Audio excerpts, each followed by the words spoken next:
used to sell conference packages for a US company. And I made a lot of money doing it. And it was great. But I was unfulfilled. And I always would be in my happy space when I was barbering.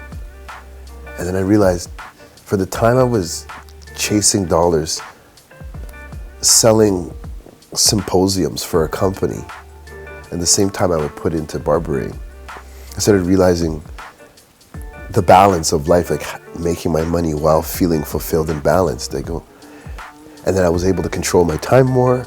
I was able to be closer to my kids. And I was just like, this made more sense because I was even able to get my kids to school and pick them up, still have time to earn. And so the flexibility made sense for my well-being. And that's another thing, the reason why I got into barbering.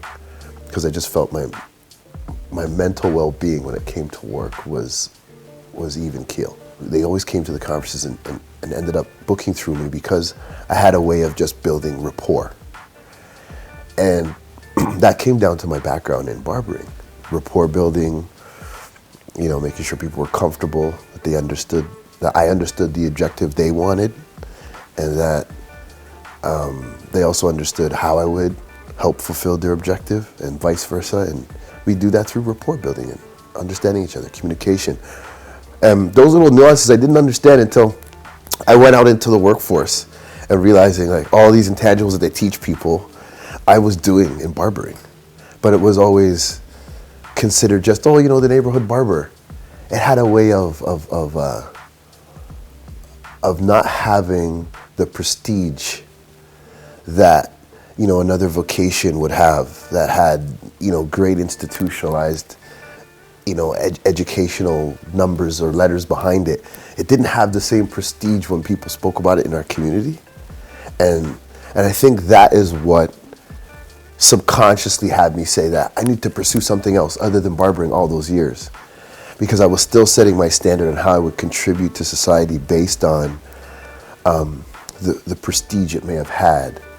When someone says, "Oh, you're a barber," right? It's not like, "Oh my gosh, you're a doctor." It didn't have the same prestige when people would have a discussion about different vocations. So subconsciously that weighed on me.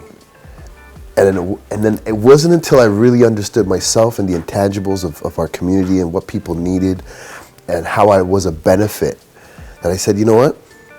This has the same impact. It has the very same impact. I'm providing a service that is valuable to our community. And whenever someone provides a service that's valuable, it's honorable.